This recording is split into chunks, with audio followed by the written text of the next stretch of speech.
भारत के राष्ट्रपति, ये पद सिर्फ एक नाम नहीं है। ये हमारे देश के पूरे गवर्नेंस का, शासन का एक तरह से कहें तो आधार है। पर वो सारे कॉन्स्टिट्यूशनल आर्टिकल्स जो इस पद को डिफाइन करते हैं, क्या वो हमें याद रहते हैं? अक्सर नहीं, है ना? थोड़ा मुश्किल हो जाता है।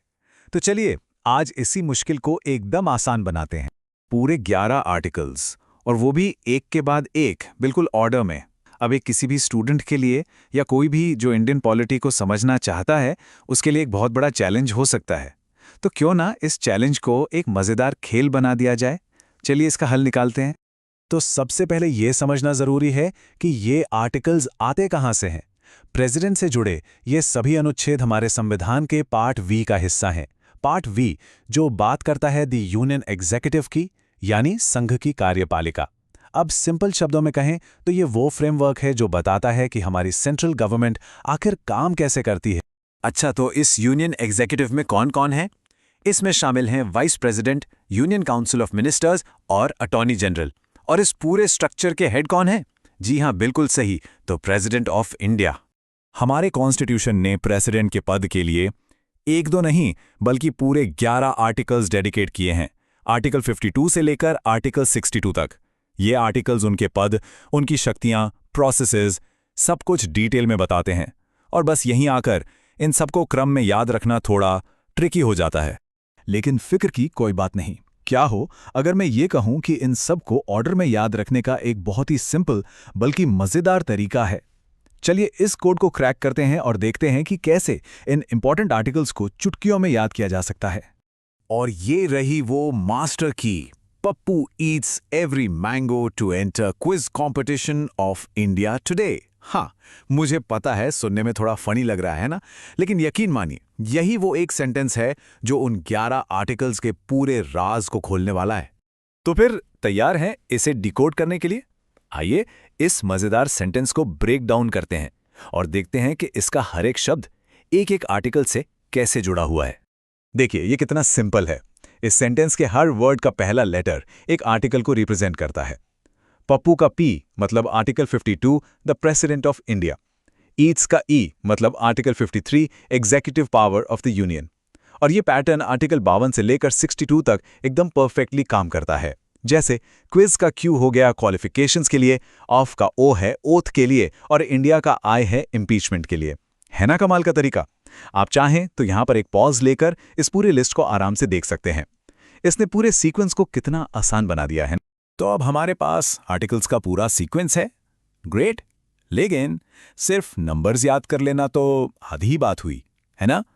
असली मजा तो तब है जब हम इन आर्टिकल्स के पीछे की पावर और प्रोसेस को समझें। तो चलिए कुछ सबसे इंपॉर्टेंट आर्टिकल्स को जरा करीब से देखते हैं।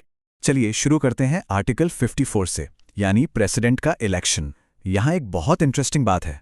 हम लोग यानी आम जनता प्रेसिडेंट के लिए डायरेक्टली वोट नहीं करते। उनका चुनाव होता है इनडायरेक्टली, एक स्पेशल ग्रुप के जरिए, जिसे कहते हैं इलेक्टोरल कॉलेज। तो इस इलेक्टोरल कॉलेज में होता कौन कौन है?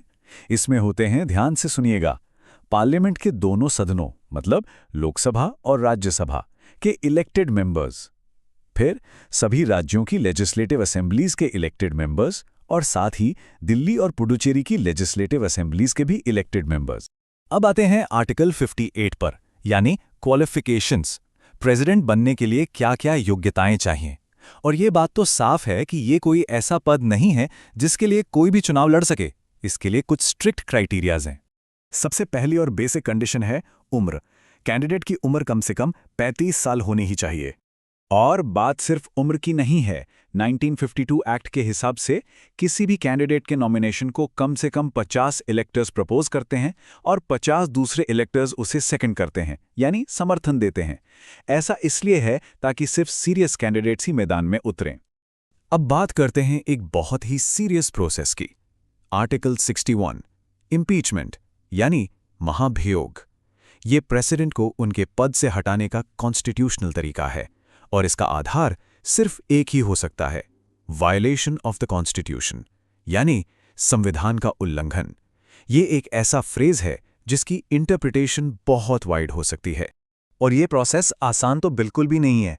जरा सोचिए, इसे शुरू करने के लिए ही हाउस के 1/4 मेंबर्स का सपोर्ट चाहिए होता है। फिर प्रेसिडेंट को 14 दिन का नोटिस दिया जाता है।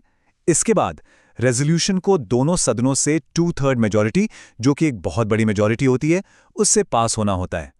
ये प्रोसेस इतना मुश्किल है कि इसे नेक्स्ट टू इम्पॉसिबल भी कहा जाता है।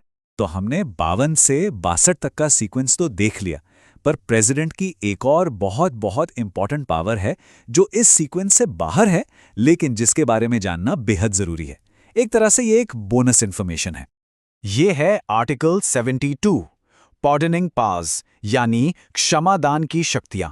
और ये सिर्फ एक पावर नहीं है, इसके अंदर 5 अलग अलग तरह की पावर्स आती हैं। ये पावर्स प्रेसिडेंट को अलग अलग सिचुएशंस में सजा को मॉडिफाई करने का अधिकार देती हैं। चलिए इन्हें फटाफट समझते हैं। पार्डन का मतलब है पूरी तरह से माफ कर देना। ऑफेंडर इज कंप्लीटली फ्री, जैसे कि उसने कोई अपराध किया ही ना हो। रिप्रीव का मतलब है सजा पर टेम्पररी रोक लगा देना, एक तरह से पॉज बटन दबाना। रिमिशन में सजा की लेंथ कम होती है, नेचर नहीं बदलता। और कॉम्यूटेशन, ये काफी इंटरेस्टिंग है। इसमें सजा का फॉर्म ही बदल दिया जाता है, जैसे डेथ सेंटेंस को लाइफ इंप्रिजनमेंट में बदल देना। ये सारी पावर्स प्रेसिडेंट को जस्टिस सिस्टम में एक ह्यूमन टच जोड़ने का अधिकार देती हैं। तो आज हमने जो कुछ भी समझा उसका टेक अवे क्या है? देखिए, हमने सिर्फ आर्टिकल्स को याद रखने की एक ट्रिक ही नहीं सीखी, बल्कि हमने ये भी समझा कि इन नंबर्स के पीछे असल पावर और लॉजिक क्या है। तो अब अगली बार जब भी प्रेसिडेंट से जुड़े आर्टिकल्स की बात आए, तो बस पप्पू ईट्स एवरी मैंगो याद कर लीजिएगा। ये सिर्फ एक निमोनिक या कोई ट्रिक नहीं है, ये भारत के प्रेसिडेंशियल सिस्टम के स्ट्रक्चर को अनलॉक करने की एक चाबी है। और जाते जाते एक सवाल छोड़ जाता हूं, जिस पर आप सोच सकते हैं। एक डेमोक्रेसी के बैलेंस के लिए प्रेसिडेंट की कौन सी पावर सबसे ज्यादा क्रिटिकल है?